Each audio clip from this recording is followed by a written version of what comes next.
আসসালামু আলাইকুম।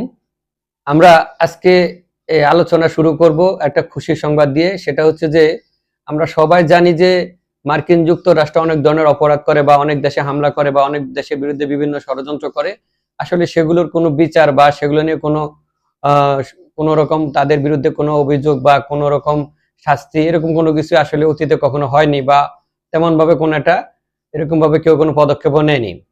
তবে আজকে একটা খবর দেখলাম যেটা দেখে মনটা খুব খুশিতে ভরে গেল এবং আমার মনে হচ্ছে যে সবাই এটা শুনলে খুবই খুশি হবে।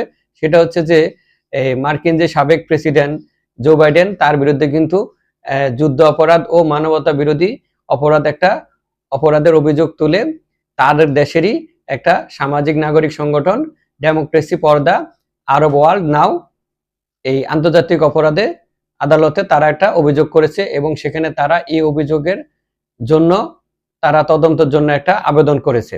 সেটা হচ্ছে এরকম যে এই যে গাজায় যে একটা ইসরায়েলি যে একটা আগ্রাসন চলেছে বা সেখানে একটা ধ্বংসযজ্ঞ চলেছে, সেখানে তার জন্য এই জো বাইডেনকে দায়ী করা হয়েছে এবং বলা হচ্ছে যে জো বাইডেন সেই যুদ্ধ অপরাধ বা মানবতা অপরাধের সাথে পুরোপুরি জড়িত। তিনি সেখানে ইচ্ছাকৃতভাবে সেখানে অবদান রেখেছে বা মদদ দিয়েছে এমনটাই অভিযোগ করেছে এবং জো বাইডেনের সাথে কিন্তু তার আরো দুজন মন্ত্রীকেও সেখানে অভিযুক্ত করা হয়েছে। একজন হচ্ছে তার পররাষ্ট্রমন্ত্রী অ্যান্টনি ব্লিংকেন এবং আরেকজন হচ্ছে এই প্রতিরক্ষা মন্ত্রী লয়েড অস্টিন।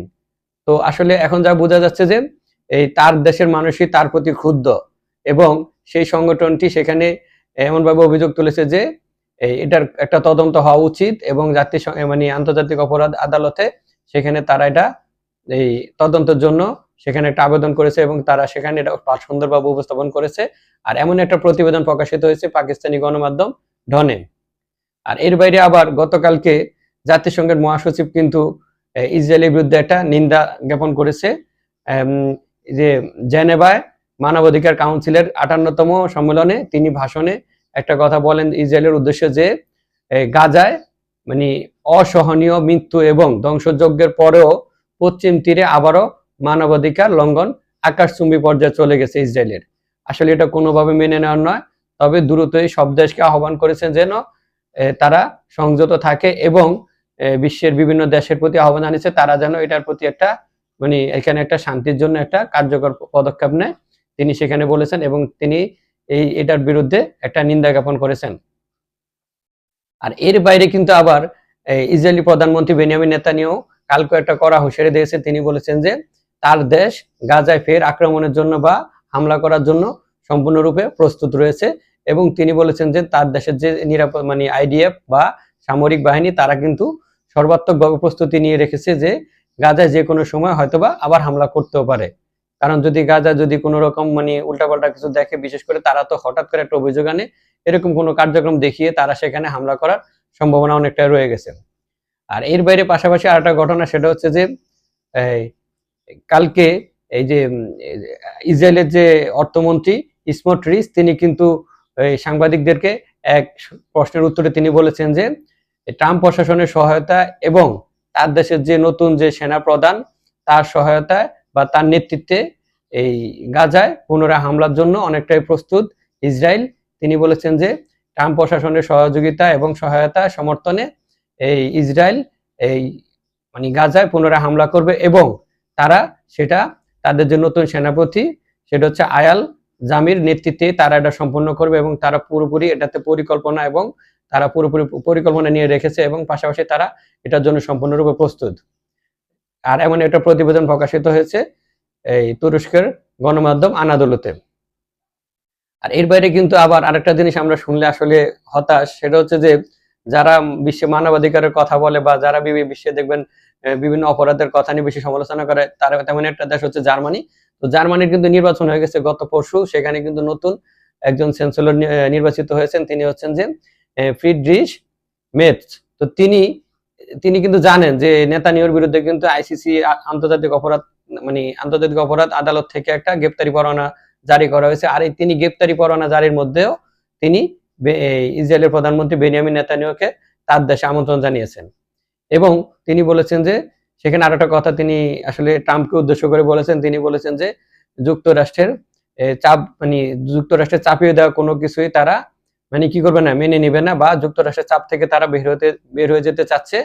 এটা আসলে তিনি শুধু কেবল যে তার দেশের কথা বলেছেন তা না, তিনি একটা কথা দিয়ে পুরো ইউরোপকে এখানে বুঝিয়েছে। মানে ইউরোপ চাচ্ছে, ইউরোপদেরকে মানে ইউরোপবাসী যা ইউরোপের বিভিন্ন দেশকেও তিনি আহ্বান জানাচ্ছে যে তারা যেন যুক্তরাষ্ট্রের যে চাপ সৃষ্টি করে বা সেই চাপ থেকে যেন তারা বের হয়ে যায়।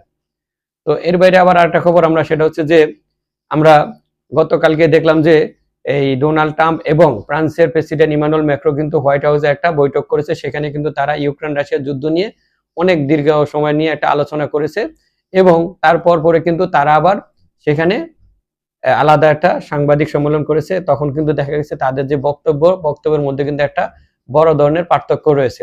বিশেষ করে ইমানুয়েল ম্যাক্রো কিন্তু যে কথাগুলো বলেছে সেগুলো আসলে প্রত্যেকটা যুক্তি। যেমন তিনি বলেছেন যে রাশিয়া এবং ইউক্রেনের মধ্যে একটা যুদ্ধবিরতি চুক্তি হওয়া দরকার খুব দ্রুতই, এবং সেটা শুধু খালি যুদ্ধবিরতি চুক্তি না, এবং সেখানে এমন একটা থাকতে হবে যে ভবিষ্যতে যেন রাশিয়া আর কখনোই ইউক্রেনে হামলা না করে, এবং সেখানে যেন কোনো প্রকার ইউক্রেনের আত্মসমর্পণ না হয়। যেমন এই যে মানে রাশিয়া যেমন শর্ত দিছে, সেখানে ইউক্রেনের সেনাদের আত্মসমর্পণ বা পাশাপাশি যে শর্তগুলো দিয়েছে সবগুলো যদি মেনে নেওয়া হয়, তাহলে কিন্তু পুরো যুক্তরাষ্ট্র এবং ইউরোপেরও কিন্তু একটা আত্মসমর্পণের মতো তিনি মনে করেন, এবং সেটা কিন্তু ইউক্রেন শুধু ইউক্রেনের দুর্বলতা না, সেটা যুক্তরাষ্ট্র এবং ইউরোপেরও দুর্বলতা প্রকাশ পাবে। এবং তিনি সেখানে আরো একটা কথা উল্লেখ করেছেন, সেটা হচ্ছে যে তিনি বলেছেন যে ইউক্রেনে যুদ্ধবিরতি যদি চুক্তি কার্যকর হয়, সেখানে কিন্তু বিশেষ করে ইউক্রেনের কথা বলছে, ইউক্রেনে একটা শান্তিরক্ষা মিশন থাকবে, তারা সেখানে শান্তি বজায় রাখবে। তারা কিন্তু সীমান্তে থাকবে না, তারা থাকবে অভ্যন্তরে, এবং সেখানে তারা শান্তি বজায় রাখবে। কিন্তু ডোনাল্ড ট্রাম্প কিন্তু আবার তার যে বক্তব্য দিয়েছেন সাংবাদিক সম্মেলনে, সেটাতে কিন্তু তিনি এই কথাগুলো সম্পূর্ণ উল্লেখ করেননি, এবং সেখানে তিনি আসলে যে রাশিয়ার যে আগ্রাসন এটাও তিনি ওরকম ভাবে উল্লেখ করেননি। তো তিনি কিন্তু নিরাপত্তার বিষয়টা পুরো এড়িয়ে গেছেন। তিনিও চান যে যুদ্ধটা দ্রুতই মানে শেষ হয়ে যাক। তো তার সাথে এই দিক থেকে অনেকটা মিল থাকলো, আবার কিছু কিছু বিষয়ে ইমানুয়েল ম্যাক্রোর সাথে একটু হলেও মতবিরোধ রয়েছে। আর এর বাইরে কিন্তু আমরা দেখলাম যে মানে যে কালকে যে জাতিসংঘে একটা মানে সোমবারে যে জাতিসংঘের একটা বৈঠক হওয়ার কথা ছিল, যা ভোটাভুটির কথা ছিল যে ইউক্রেন এবং যুক্তরাষ্ট্রের যে দুইটা প্রস্তাব রেখেছিল সেগুলোর উপরে, তো কালকে কিন্তু সেটা সম্পন্ন হয়েছে। তো আজকে আমরা দেখলাম যে সেখানে আসলে 193টা রাষ্ট্রের মধ্যে 93টা রাষ্ট্র ইউক্রেনের যে প্রস্তাব দিয়েছিল তার পক্ষে ভোট দিয়েছে, এবং সেখান থেকে 18টি রাষ্ট্র কিন্তু আবার এটার বিপক্ষে অবস্থান নিয়েছে। তার মধ্যে সেই সবচেয়ে বড় কথা হচ্ছে যে যুক্তরাষ্ট্র কিন্তু সেটার বিপক্ষে অবস্থান নিয়েছে। মানে যুক্তরাষ্ট্র, রাশিয়া, ইসরায়েল, তারপরে হচ্ছে বেলারুশ এবং উত্তর কোরিয়া সহ মোট 18টি রাষ্ট্র এই ইউক্রেনের যে প্রস্তাব বা ইউরোপের যে প্রস্তাবটা সেটার বিপক্ষে অবস্থান নিয়েছে। আবার চীন সহ মোট 66টা রাষ্ট্র কিন্তু সেই প্রস্তাবে ভোট দেওয়া থেকে বিরত ছিল। তো তারপরও কিন্তু জাতিসংঘে দুইটা প্রস্তাব অনুমোদন লাভ করেছে, যদিও এগুলো অতটা গুরুত্বপূর্ণ ভূমিকা রাখবে আমার কাছে মনে হচ্ছে না। তারপরও তো হচ্ছে একটা জিনিস, সাধারণ পরিষদে এই প্রস্তাবগুলো অনুমোদন পেয়েছে। এর বাইরে কিন্তু আবার গতকালকে এই রাশিয়ার পররাষ্ট্রমন্ত্রী সের্গেই ল্যাভরভ তিনি বলেছেন যে চলতি সপ্তাহ শেষের দিকেই আবার হয়তোবা যুক্তরাষ্ট্র এবং রাশিয়ার মধ্যে ইউক্রেন নিয়ে একটা বৈঠক হতে পারে। তিনি এমনটাই বলেছেন। তিনি গতকালকে তুরস্কের পররাষ্ট্রমন্ত্রীর সাথে একটা সাক্ষাৎকারের সময় তখন সাংবাদিকদেরকে প্রশ্নের উত্তরে তিনি বলেছেন যে হয়তোবা দ্রুতই, হয়তোবা এই সপ্তাহ শেষের দিকেই এই যুক্তরাষ্ট্র এবং রাশিয়া মিলে একটা বৈঠক করবে, ইউক্রেনের যে ইউক্রেন যুদ্ধটা কিভাবে শেষ করা যায় বা সেখানে একটা যুদ্ধবিরতি চুক্তি কিভাবে সম্পন্ন করা যায় সেই বিষয় নিয়ে আলোচনা করবেন। আর এর বাইরে আমরা আসলে অনেকে জানি যে যুক্তরাষ্ট্রের পক্ষ থেকে কিন্তু ইউক্রেনকে একটা প্রস্তাব দেওয়া হয়েছে যে ইউক্রেনের যে খনিজ সম্পদ সেখানে যে যুক্তরাষ্ট্রকে অন্তর্ভুক্ত করার জন্য।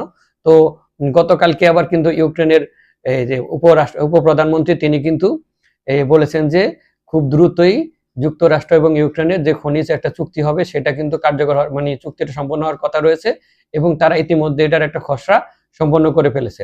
আর হয়তোবা খুব দ্রুতই সেটা কার্যকর হবে বা চুক্তিটা চূড়ান্ত হলে তারা এটা কার্যকর করতে চেষ্টা করবে। তবে যখন যুক্তরাষ্ট্রের পক্ষ থেকে এই যে বলেছিল যে ইউক্রেন যে খনিজ সম্পদ সেটার সাথে যুক্তরাষ্ট্রকে অন্তর্ভুক্ত করার কথা, সেটা কিন্তু সরাসরি প্রত্যাখ্যান করেছিল ইউক্রেনের প্রেসিডেন্ট জেলেনস্কি। কিন্তু তারপরও তার উপপ্রধানমন্ত্রী তিনি কিন্তু আবার সেটাতে অনেকটাই সম্মতি প্রদান করছে কালকের বক্তব্যে, এমনটাই প্রকাশ পেয়েছে।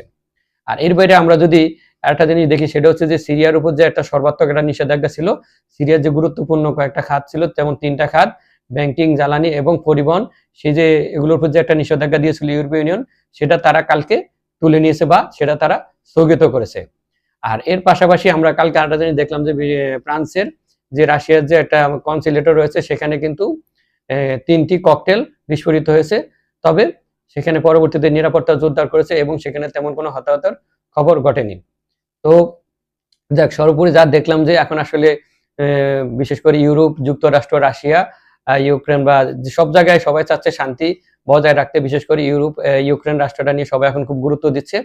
সেখানে আসলে সব পক্ষে এখন চাচ্ছে একটা সমঝোতা হোক, কিন্তু গাজা নিয়ে কারো কোনো মাথা ব্যথা নাই।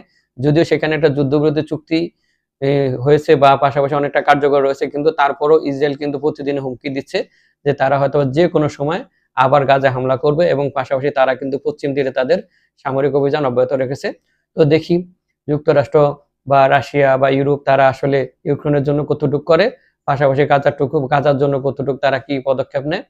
তো সেরকম আরো আরো অনেক কিছু আমরা দেখবো বিশ্বে ঘটবে।